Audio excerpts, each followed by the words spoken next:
Hello friends, welcome to the Sandhan stream. आज है सरदार वल्लभ भाई पटेल की 150वीं जयंती। 31 अक्टूबर 1875 को नाडियाद, गुजरात में एक पटीदार किसान परिवार में सरदार वल्लभ भाई पटेल का जन्म हुआ था। इनके पिता का नाम झाबेर भाई पटेल किसान और सैनिक भी थे। माता लाडवा। इनका शिक्षा स्कूल की पढ़ाई गुजरात में हुआ था। 1875 में इन्होंने मिडिल टेम्पल लंदन से बैरिस्टर की पढ़ाई की थी। 1913 में भारत लौटकर अहमदाबाद में वकालत की शुरुआत की। भारत के स्वतंत्रता संग्राम के प्रमुख नेता, कुशल प्रशासक और भारत के लौह पुरुष, आयरन मैन ऑफ इंडिया के नाम से सरदार वल्लभ भाई पटेल जाने जाते थे। वे भारतीय राष्ट्रीय कांग्रेस के प्रमुख सदस्य थे और भारत के एकीकरण में उनकी भूमिका अमर है।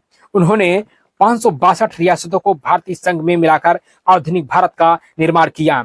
भारत की स्वतंत्रता 15 अगस्त 1947 के समय ब्रिटिश भारत के अलावा 562 देशी रियासतों में बटी थी। ये रियासतें ब्रिटिश शासन के अधीन नहीं थी, बल्कि उनके शासक राजा महाराजा ब्रिटिश क्राउन के साथ संधियों के तहत शासन करते थे।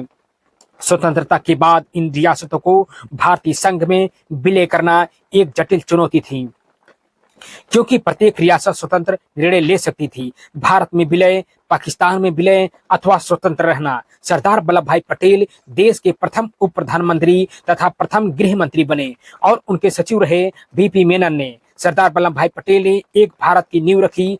उनकी रणनीतियां कुछ अलग ढंग की थी, जैसे अधिकांश रियासतों को विलय पत्र पर हस्ताक्षर करवाए, रियासतों को पीवी प्रेस, वार्षिक भत्ता, संपत्ति और सम्मान बनाए रखने का आश्वासन दिया।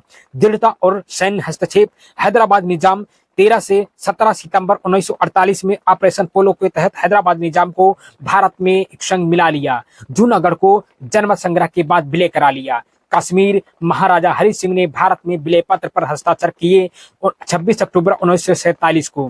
परिणाम स्वरूप रहा 562 में से 561 रियासतें शांतिपूर्ण या न्यूनतम बल प्रयोग से भारत में विलय कर लिए।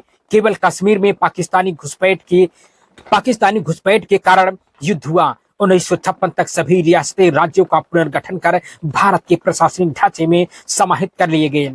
पटेल का योगदान असराहनीय था।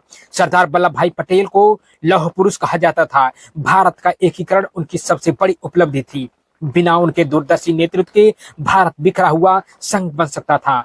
हर रियासत एक संभावित युद्ध का मैदान था, लेकिन पटेल ने इसे शांति का मैदान बना दिया। यह शब्द बीपी मेनन सरदार वल्लभ भाई पटेल के लिए लिखते हैं। तो सरदार वल्लभ भाई पटेल ने 1917 खेड़ा सत्याग्रह का आंदोलन में बढ़ चढ़ करके हिस्सा लिया, जिसमें किसानों के साथ मिलकर ब्रिटिश टैक्स के खिलाफ आंदोलन चलाया था।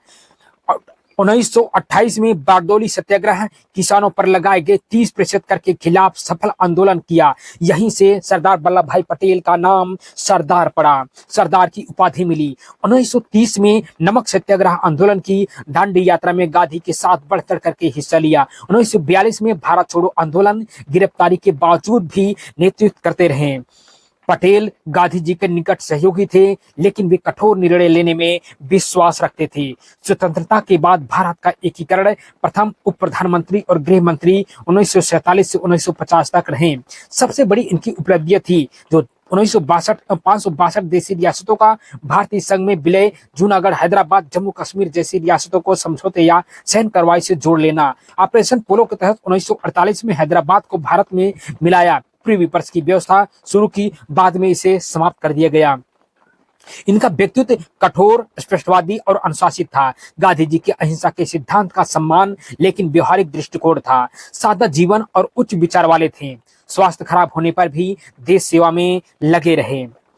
इनका मृत्यु 15 सितंबर 1950 को मुंबई में हृदयघात से निधन हो गया। इनका अंतिम शब्द था, मैंने अपना काम पूरा कर लिया।